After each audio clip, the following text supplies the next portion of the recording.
could have prevented this incident. I would have prevented by reviewing it, passing this House Bill 1082 and Senate Bill 464 would have remained on the subject, divide for 577 public sector workers in Pennsylvania. You should call your state reps and your state senators, tell them to vote for this bill, pass it. On the House bill is 1082, and the Senate bill is 464. All the state reps here and the state senators did sign on. We appreciate it. People get on and call the rep. I'm going to turn to Jim Irwin. Thank you.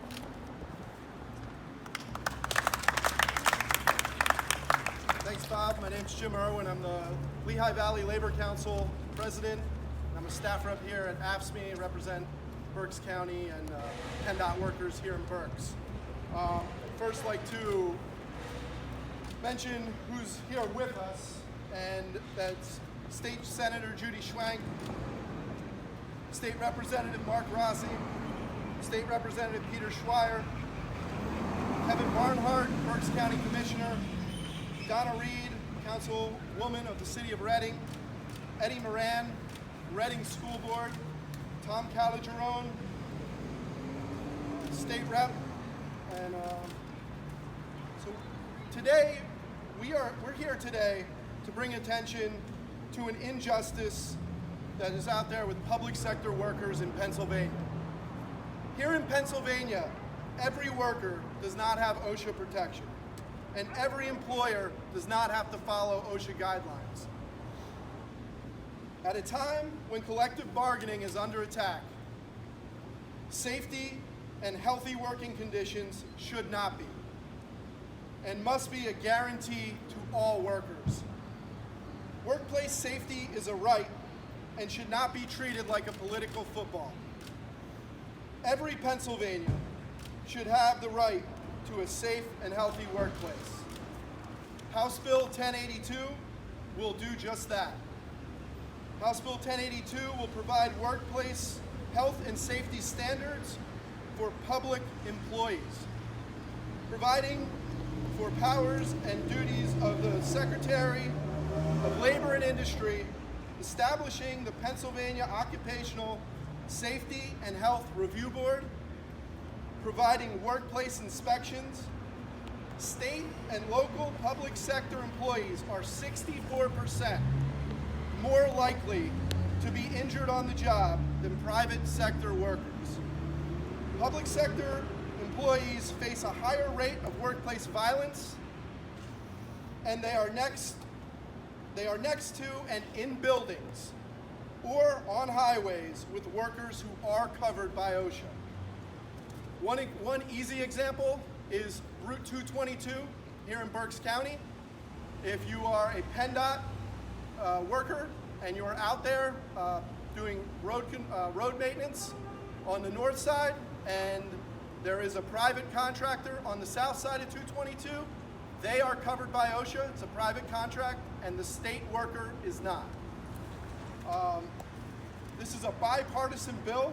It has support on both sides of the aisle. A similar bill has been submitted the last 2 or 3 sessions. It has never made it through the committee. The time is now to move on this bill and let it get to the House floor for a vote. And with that being said, I'd like to introduce State Senator Judy Schwank.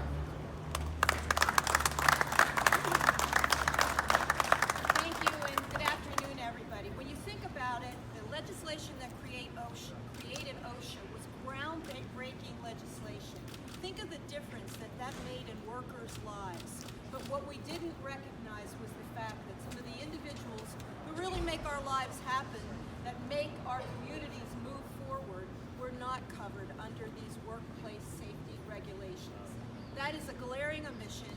It's something that has to be rectified, and soon.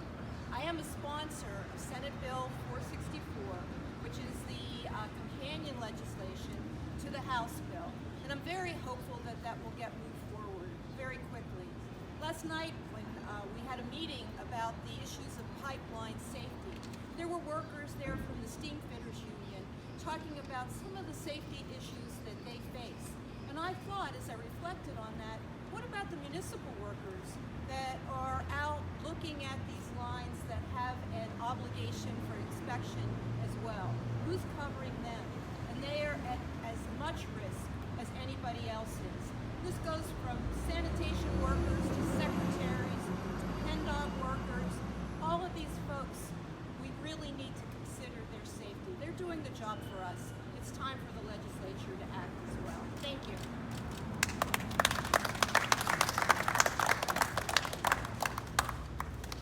Thank you, Senator Schwenk. Next up, State Representative Mark Rossi.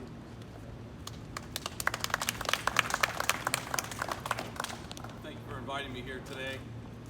First, I just want to honor the victims, the civilians and the first responders from 9/11,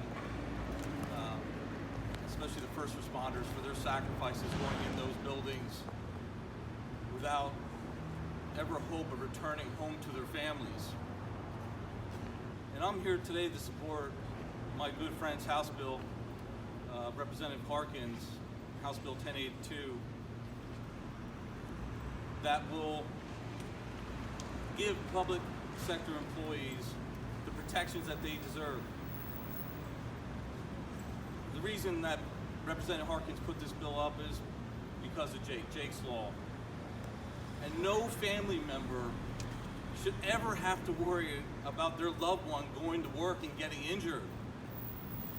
And then the accident not even being investigated by OSHA, but by the insurance companies. And then you can't even find out information from the insurance companies of what happened on that accident scene. Our workers in the public sector deserve to be safe at work. And that's why I'm here today supporting House Bill 1082. And we're going to do everything we can in the House to get that passed out. Thank you.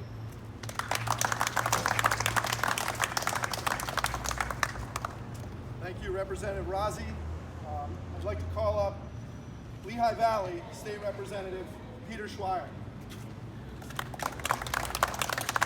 Good afternoon, everyone, and to my colleagues from Berks County, thank you for letting me cross the Rubicon and come to the western part of 222, which does run through Allentown and Lehigh County as well.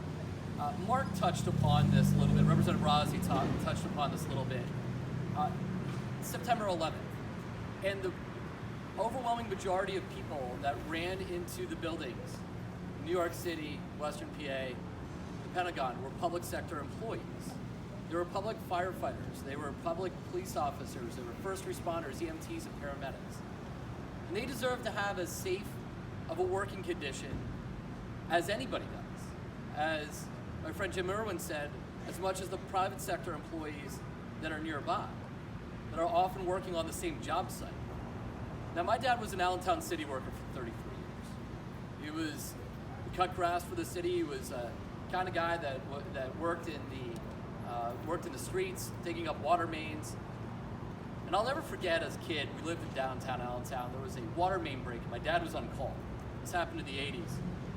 And we walked, it was late at night, 9, 10 o'clock at night, and a water main break actually hit collapsed the street, and it hit a gas main nearby, which caused the collapse of a big church in downtown Allentown and explosions. And my mom and I lived around the corner, my mom and dad and I lived around the corner from where the incident was happening. And I'll never forget very vividly walking around, like so many other folks, watching this crazy scene happening in front of us. And my dad was one of the public employees that was on site. He wasn't a cop or a firefighter, but he worked for the water department. And they were trying to shut down the water main that was creating this sinkhole that collapsed a UGI pipe that led to an explosion and the collapse of a church. And I'll never forget watching the church collapse and not knowing if my dad was inside or nearby. A few minutes later, my dad and a cop walked out of what was a dust cloud in downtown Allentown. And I just remember this incredible sigh of relief. Here I was, a boy of 7 or 8 or 9 years old, worried, literally watching with my 2 eyes this horrible scene. Those are the kinds of things that all of our public sector employees face on a daily basis. You never know what you're going to get when you get up in bed and go to work. My dad was a proud Allentonian. I'm a 5th generation city resident. My kids are 6th generation.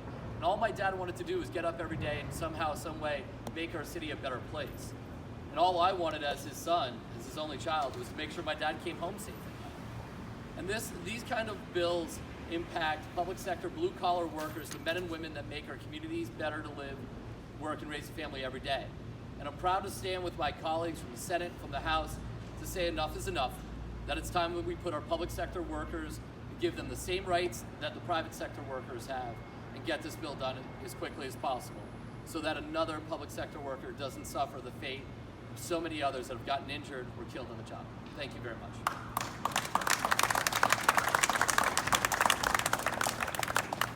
Thank you, Representative Schweier. Next up, I'd like to bring up Berks County Commissioner Kevin Barnhart. Thank you and welcome to the County Services Center, the breeding ground for the spotted lanternfly. Sorry about that. We are home to probably the largest public sector employees in Berks County. We have 2,300 employees. 1,600 of those people are represented by 8 various unions. It just boggles my mind that these folks that work in services for county residents do not receive the same service as those management confidential folks. We have folks in criminal justice, we have APO, JPO, children and youth services, people risking themselves out there to make this a better Berks County. We need to impress upon our senators and House of Representative members, not those here today, because they are fully supportive of this. We have to get on the phone and call each and every one of these state reps and state senators to understand that these folks work side by side with people with the same benefit. So it doesn't make any logical sense to me at all. And I really think it's appropriate to name this Jake's Law. Read up a little bit about that last night. And this is actually the law of the land in 28 states and territories. It's high time Pennsylvania gets on board and makes this sensible change in the law. Thank you, and never forget.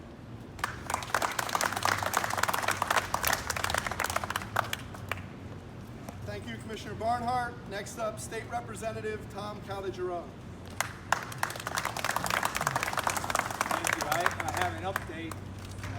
Yesterday I was down in Philadelphia. We had a hearing on some student issues, and Pat Harkins, Democratic chairman of the Labor Committee, was there side by side, and I talked to him about 1082, of which I'm also a sponsor on his legislation.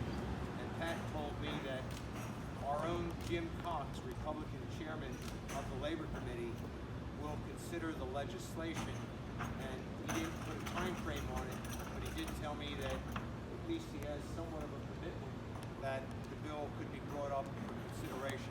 I'm strongly in support of this. This is an oversight, I think, that has taken too long to cover public sector employees. I'm a strong supporter of it.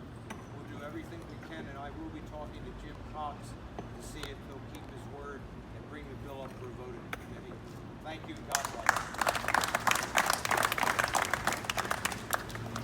Thank you, Representative Caligione. Next up,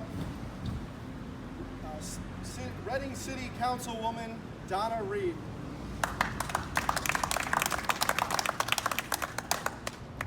I'm happy to stand here in solidarity with everyone. I want to recognize my colleague Maria Rodriguez, who is our interim auditor.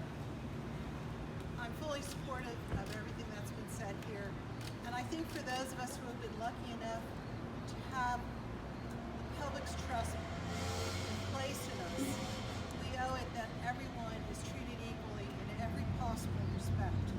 And it starts at home.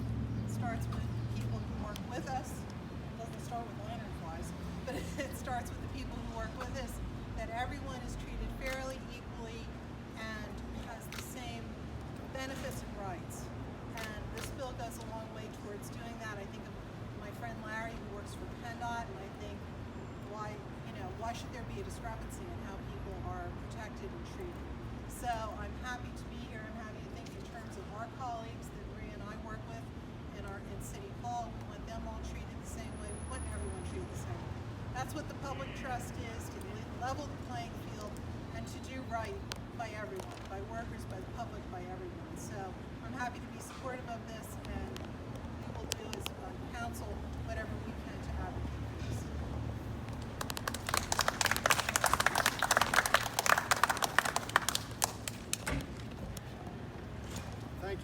Councilwoman Reed. Next up, Reading School Board and the Democratic nominee for the mayor of Reading, Eddie Moran.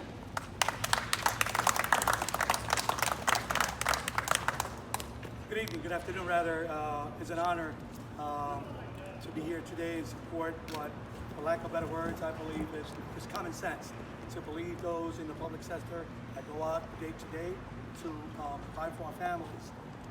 Today is 9/11 and it's a day of remembrance, a day of tragedy, but it's also a day of hope. And that's what I see here today with support of these bills. Hope. Hope to make sure that everybody is protected with the dignity that they deserve. So again, I'm honored to be here today and represent and support these amazing bills. And thank you for the support that we get from our state representative. Thank you again.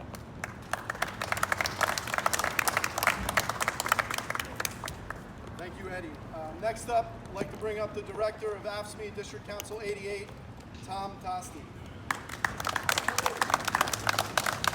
Thanks, Jim. Thanks for introducing me. And thanks to the state representative, city council, our future mayor here in the city of Reading, our county commissioners for support of this bill. This bill is very important. It's very important to our workers and public sector workers all over the state. It's not just a union thing, it's a workers' right thing. This is a complete injustice to the workers in the public sector here in Pennsylvania. We are one of 22 states that haven't passed this law, and it's high time that we pass this law. This bill has been on the floor the last three sessions, and we've yet to have a vote on it. It has not made it out of committee. High time for this to come out of committee. Chairman Cox needs to realize that, needs to start having hearings on this, and get this out of committee and on the floor. If this gets on the floor, this will pass. I just came from the city of Philadelphia with Representative Harkins, and one of the things he said, he talked about Jake Schwab, and that's what this bill's after, Jake Schwab. He was a mechanic who was crushed doing his job, and he ended up losing his life after 3 days. Now, if he had the OSHA protection, which this bill would cover, this Jake Schwab might still be alive today, but he's not. So we need to change that so there's not another Jake Schwab.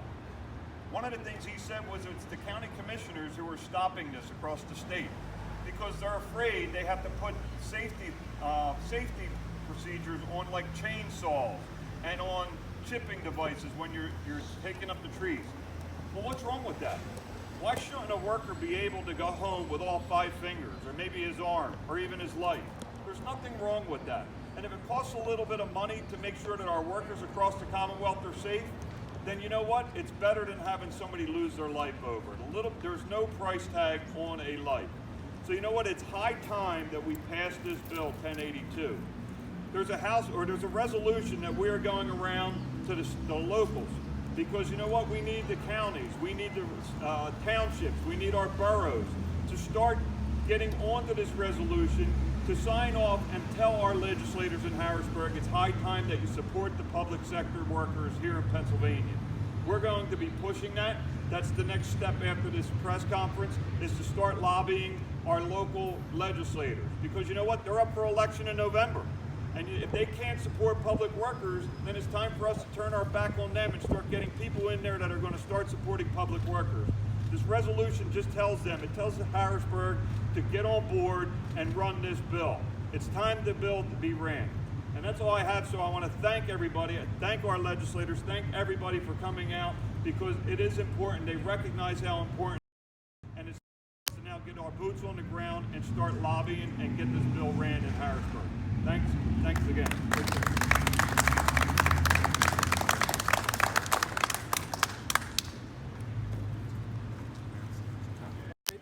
Well, I'd like to thank everyone for coming out today. I think I'm going to ask that everyone out there reach out to their representative and demand that they take action on House Bill 1082 and we get this bill passed. Thank you.